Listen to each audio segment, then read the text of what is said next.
अथ कथा। राजा सितार्ष ने प्रश्न किया, देवाधिराज, मुझे आपने बहुत से व्रत कहे, परंतु आप करने योग्य कोई ऐसा व्रत करने को बतावे जिससे मैं पाप मुक्त हो जाऊं। ब्रह्मा जी ने उत्तर दिया, राजन सुनो, मैं तुम्हें एक अत्युत्तम व्रत की कथा कहता हूँ। सभी पापों कर्मों को नष्ट करने वाला यह ऋषि पंचमी व्रत है। राजा, ऐसा व्रत करने वाला मनुष्य नरक को भोगने से बच जाता है। इससे संबंधित मैं एक पुरानी कथा बताता हूँ, सुनो। विदर्भ नगर में एक उत्तंक नाम से द्विज रहता था। उसकी पत्नी का नाम सुशीला था, जो पतिव्रता थी। उसके 2 संतानें थी, एक पुत्र और एक पुत्री। उसके पुत्र सविभूषण ने वेदों का सर्वांग अध्ययन मनन किया था। आज उत्तम उत्तम ब्राह्मण ने अपनी कन्या का विवाह एक सोहान कुलवंश में किया, किंतु दुर्भाग्य से उस कन्या का पति कालगत हो गया। ऐसे में वह पितृगृह में रहकर सत्यत्व का पालन करने लगी। उसकी व्यथा देख क्षुब्ध हुआ उत्तम ब्राह्मण घर का भार अपने बेटे को सौंप कर अपनी भार्या पुत्र सहित गंगा के जाकर निवास करने लगा। कन्या अपने पिता की बहुत सेवा शुश्रूषा किया करती थी। एक दिन पितृ सेवा के उपरांत थककर रात को पत्थर पर सो गई। उसके शरीर से कृमि हो गए। ऐसे समय उसे बिना वस्त्रों को देखकर शिष्यों ने गुरु पत्नी को सब वृत्तांत सुनाया और कहा कि पता क्यों नहीं उसके शरीर में कीड़े हो गए हैं। शिष्यों के ऐसे वचन सुनकर जब माता अपनी बेटी के निकट गई तो अतिशय वज्रपात में सदृश पीड़ा पहुंची।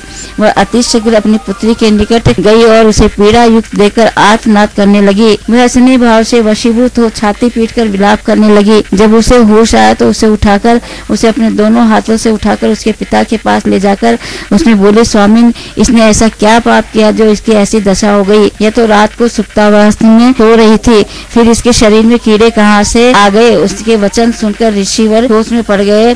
उन्होंने अपने अंतर्ज्ञान द्वारा उसके पूर्व जन्म की बात का पता लगाया। वे बोले, सुनो, पिछले 7वें जन्म में ब्राह्मणी थी। उस जन्म में इसने एक बार जब ये रजस्वला थी तो इसने घर के बर्तनों का स्पर्श कर लिया था। उसी के परिणाम स्वरूप उसके शरीर में कृमि हो गए हैं। रजस्वला स्त्री पाप युक्त होती है। पहले दिन चांडालिन, दूसरे दिन ब्रह्मघातनी, तीसरे दिन धोबिन तथा चौथे दिवस अशुद्ध होती है। उसी जन्म में इसने अपनी सहेलियों के साथ अपमान की दृष्टि से ऋषि पंचमी के व्रत को भी देखा। उस व्रत को जब इसने दर्शन किया तो इसे इस जन्म में ब्राह्मण कुल में जन्म मिला, किंतु चूंकि इसने अपमान की दृष्टि से देखा था अतः इसका शरीर कृमि युक्त हो गया। इसके द्वारा किए गए सभी दुष्कर्मों से मैंने तुम्हें अवगत कर दिया है।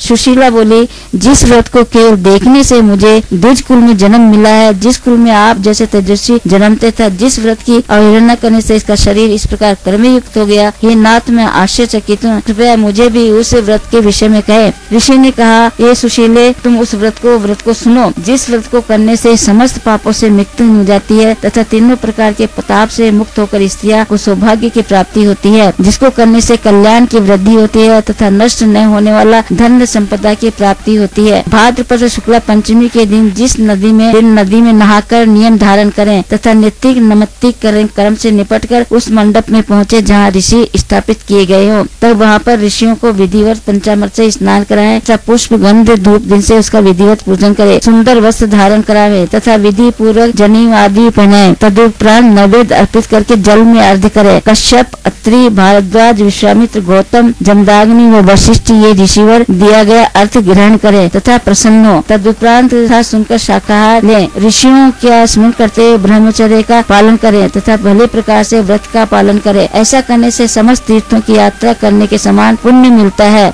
साथ ही इस व्रत को करने से सभी प्रकार के दानों से प्राप्त होने प्रजा के जैसा पुण्य मिलता है। इस व्रत को करने वाली स्त्री सब सुखों को प्राप्त करती है, रूप लावण्य को प्राप्त होती है तथा पुत्र पौत्र को सुख भी देखती है। ऐसी स्त्री इस लोक में सुख भोग कर दूसरे लोक में कभी नष्ट नहीं होने वाली गति को प्राप्त होती है और इस व्रत के प्रभाव स्वरूप उसे पूर्व जन्म के कर्म का भी ज्ञात हो जाते हैं। इति श्री हेमाद्रि रचिते चतुर्वर्गम चिंता भविष्योत्तरो ऋषि पंचमी कथा।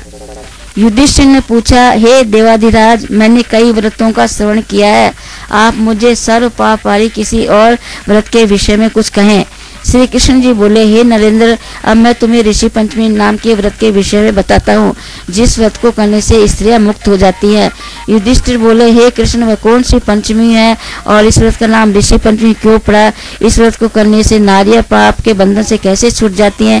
केशव, इस विषय में अनेक पाप के विराजमान है, तो फिर ऋषि पंचमी का व्रत करने से स्त्रियां किस प्रकार पाप मुक्त हो जाती है? श्री कृष्ण जी बोले, अनिर्भिकता में या जानबूझकर जो स्त्री रजस्वला होकर गृह कार्यों में संलग्न रहते बर्तन आदि का स्पर्श करती है, ऐसी नारी महापापनी होने का कारण घोर नरक को प्राप्त होती है।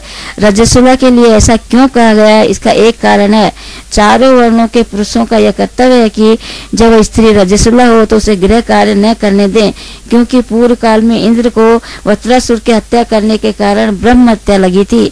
ऐसे में इंद्र अपने कुकृत्य से लज्जित होकर इस हत्या से लगे पाप से मुक्ति पाने हेतु ब्रह्मा जी के निकट गए। उस समय ब्रह्मा जी ने इस विषय में देवताओं को सलाह मशवरा किया और फिर राजन उन्होंने इस तरह से इंद्र को हत्या के पाप से मुक्त कराकर शुद्ध किया। ब्रह्मा जी ने इंद्र की लगी हुई हत्या को 4 भागों में विभक्त किया। प्रथम भाग अग्नि की प्रथम ज्वाला में, दूसरा भाग नदी की बरसाती जल में, तीसरा भाग पर्वतों में व चौथा भाग स्त्री के रज में स्थापित कर दिया। इसी से रजस्वला नारी को अलग रखने का विधान है। हे पार्थ, ऐसी आज्ञा ब्रह्मा जी ने चारों वर्णों को दी है। रजस्वला स्त्री को प्रथम दिन चांडालिनी, द्वितीय दिन ब्रह्मगात्रिणी तथा तीसरे दिन धोबिन कहा गया है। चौथे दिन उसे शुद्ध माना जाता है। अनभिज्ञता अथवा भिज्ञता में संपर्क जन्य पाप यदि उपस्थित हो जाए तो उस पाप से छुटकारा पाने के निमित्त स्त्रियों को ऋषि पंचमी व्रत करना चाहिए। इस व्रत को करने से सब पाप नष्ट हो जाते हैं, वह समस्त उपद्रव शांत हो जाते हैं।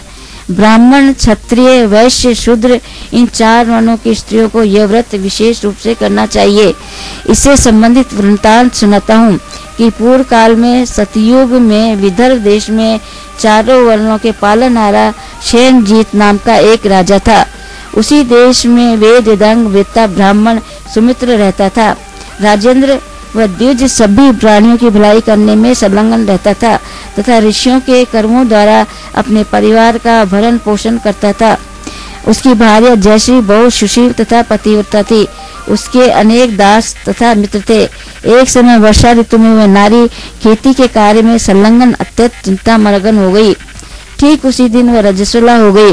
राजन, उस नारी को जबकि अपने रजस्वला होने का ज्ञान हो गया था, लेकिन फिर भी वह गृह कार्य में संलग्न रही। उसने अपने घर के बर्तनों को छुआ। कुछ कालोपरांत उस साधु की मृत्यु हो गई। उसका पति भी परलोक सिधार गया। तब ये दोनों अपने अपने कर्मों का फल भोगने लगे।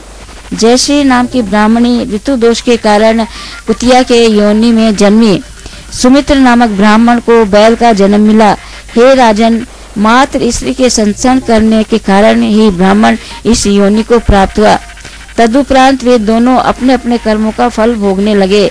उसने ऋतु संपर्क किया था, अतिरिक्त इसका उसका कोई भी अपराध नहीं था। वे दोनों ने अपने अपने कर्मों का भले प्रकार से पालन किया था। कारणवश दोनों को विगत जन्म की स्मृति थी। हे राजन, वे दोनों ब्राह्मण ब्राह्मणी अपने पुत्र के घर में वास करते हुए अपने विगत जन्मों के पापों का स्मरण किया करते थे। सुमित्र का पुत्र ब्राह्मण जनों के प्रति अत्यंतिक सेवा भाव करता था। वह धर्म के परायण था तथा सुमति देवता तथा अतिथियों की उपासना करता था। एक दिन जब सुमति के पिता सुमित्र की छमाई तिथि आई, जब वह अपनी भार्या चंद्रावती से बोला, हे मधुर हासनी, आज के दिन मेरे पिता की क्षमा तिथि है, अतः ब्राह्मणों के भोजनार्थ पकवान आदि निमृत करो। स्त्री ने पति ने जैसा कहा था वैसा किया। पकवान बनाए। ठीक उसी समय एक सांप ने आकर समस्त पकवानों में विष उगल दिया। इस घटना को सुमति की कुतिया बनी हुई माता देख रही थी। उसने सोचा कि यदि इस ब्राह्मण भोजन को ब्राह्मणों ने खा लिया तो ब्रह्म हत्या लगेगी, अतः इस भय से उसने रसोई के बर्तनों को छू लिया। सुमति की भार्या ने कुतिया को बर्तन चाटते देखा तो उसे जलती हुई लकड़ी से उस कुतिया पर प्रहार कर दिया। फिर समस्त रसोई के बर्तनों को मांजा। उसने दोबारा रसोई बनाई। वह विधि पूर्वक श्राद्ध संपन्न किया। जब सब ब्राह्मणों ने भोजन कर लिया तो चंद्रावती ने उसकी बची हुई जूठन भी कुतिया को नहीं दी, अपितु उसे पृथ्वी पर फेंक दिया। अतः उस दिन कुतिया को उपवास रखना पड़ा। रात को जब वह कुतिया भूख से अत्यंत व्याकुल हो गई तो अपने पति बैल के पास जाकर कहने लगी, हे स्वामी, आज मैं बहुत भूखी हूँ, मुझे कुछ खाने को भी नहीं मिला, मुझे एक गिलास तक खाने को नहीं दिया, अतः मुझे भूख सता रही है। पहले तो मेरा पुत्र मुझे कुछ न कुछ खाने चाटने को दे दिया करता था, परंतु आज तो उसने मुझे जूठन तक में नहीं दी। इसका कारण है कि आज एक सर्प ने रसोई घर में निर्मित पकवानों में विष उगल दिया। मैंने देखा तो सोचा कि यदि इस खीर को ब्राह्मण खाएंगे तो मृत्यु को प्राप्त हो जाएंगे, अतः मैंने खीर को छू लिया। ऐसा करने पर मेरी पुत्रवधू ने मुझे जलती लकड़ी से पीटा, उससे मेरी कमर टूट गई और मेरे शरीर में बहुत दर्द हो रहा है।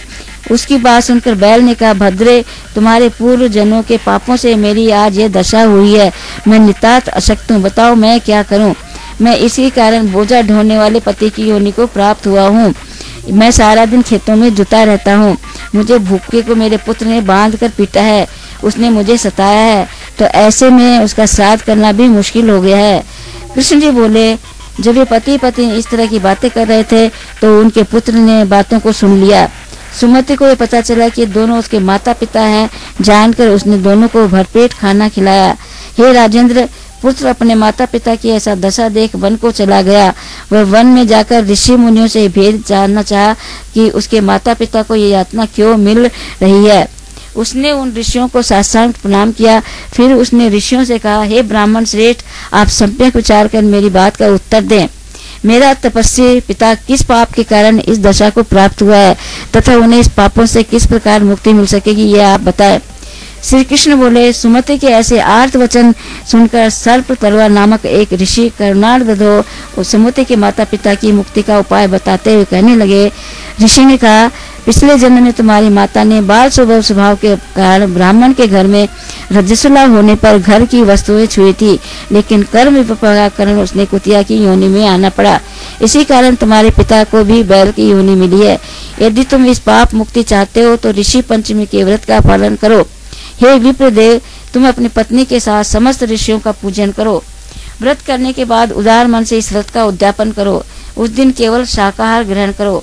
कंद, पुष्प, फल, मूल आदि वस्तुओं का भोजन करो। वह हल से पृथ्वी को जोत कर जो खाद्यान्नादि उत्पन्न किया जाता है उसको नहीं खाना चाहिए। भाद्रपद मास के शुक्ल पंचमी तिथि को दोपहर के समय नदी के पावन जल में नहाकर अपामार्ग, अजाझारा या चिचरा के लकड़ी से दंत धावन करे। उस समय यह मंत्र आयुर्बल आदि पढ़ना चाहिए, जिसका अर्थ होता है, वनस्पते तू मुझे आयु, बल, यश, वाणी, प्रजा, पशु, संपदा, ब्रह्म ज्ञान आदि प्रदान करो। इस मंत्र द्वारा प्रार्थना करते हुए मुख की समस्त दुर्गंध नष्ट करने के लिए दातुन करनी चाहिए। दातुन करने के बाद शरीर में मर्तिष्ठ लेपन करना, नहाना चाहिए। तिल और आंवले के चूर्ण से संपर्क प्रकार केश धोने चाहिए तथा नए वस्त्र पहनने चाहिए। तदुपरांत अरुधंती सहित सातों ऋषियों की पूजा करनी चाहिए। कश्यप, अत्रि, भरद्वाज, विश्वामित्र, गौतम, जमदाग्नि, वशिष्ठ ये सप्त ऋषि है तथा पति धर्म पालन कर्त्री अरुंधति, इन सप्त ऋषियों को इसी मंत्र से विधि पूर्वक पूजा करो। द्विज श्रेष्ठ ऋषि पंचमी के दिन इस व्रत को करने से ऋतु काल जन्य संपर्क दोषों का निवारण हो जाता है, इसमें संदेह नहीं है। तब श्री कृष्ण ने कहा, उन परम ऋषियों के उन वाक्यों को सुनकर सुमति घर आ गया।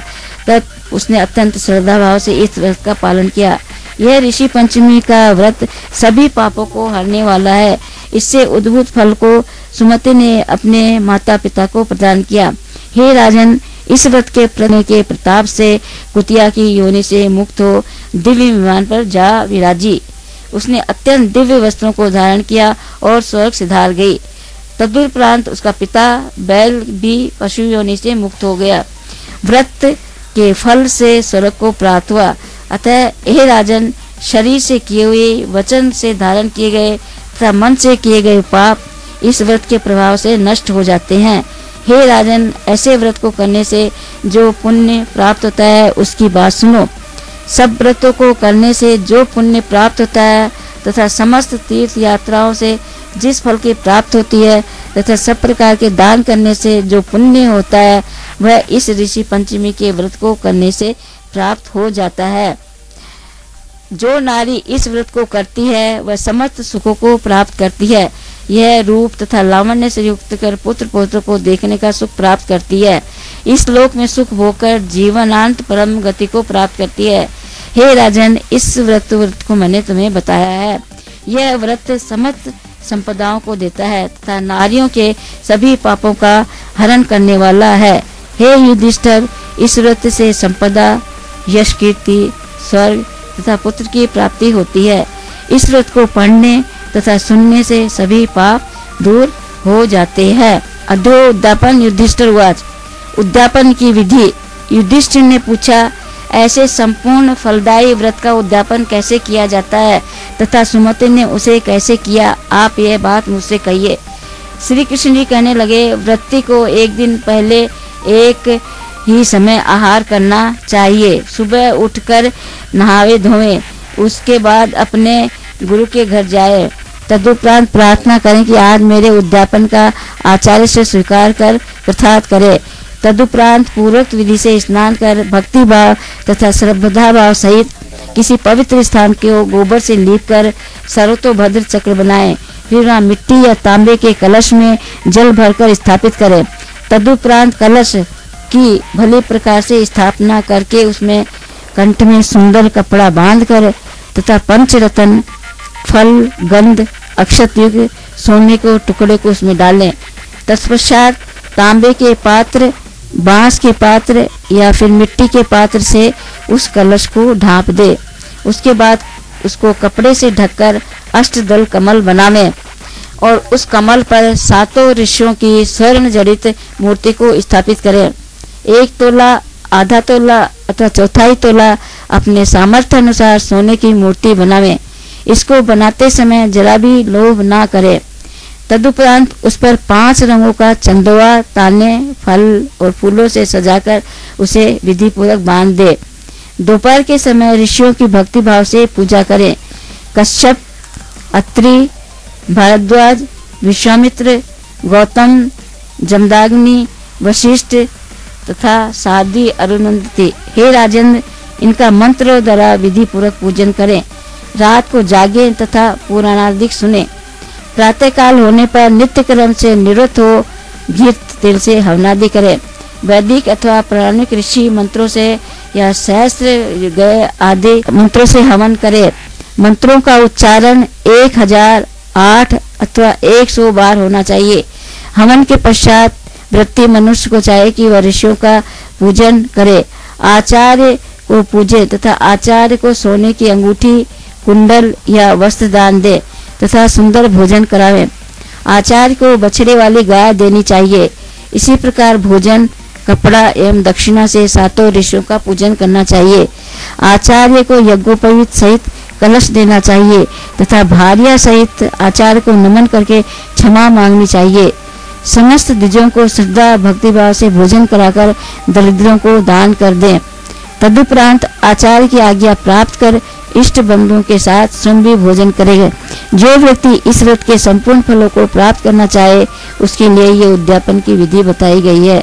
हे राजन, जो स्त्री इस तरह से उद्यापन विधि का पालन करती है उसे सभी पापों से छुटकारा मिल जाता है तथा स्वर्ग लोक को जाती है तथा इस लोक में अनेकों दिनों तक पति सहित विभिन्न प्रकार के भोगों को भोगती है। तदुपरांत वह पुत्र तथा पुत्रों वाली होकर मन भावन भोगों को भोगती हुई बिना पापों के अनाशवान गति को प्राप्त होती है। इति श्री भविष्यतो पुराणे भाषा टीका सहित ऋषि पंचमी व्रतो उद्यापन विधि समाप्तम। ऋषि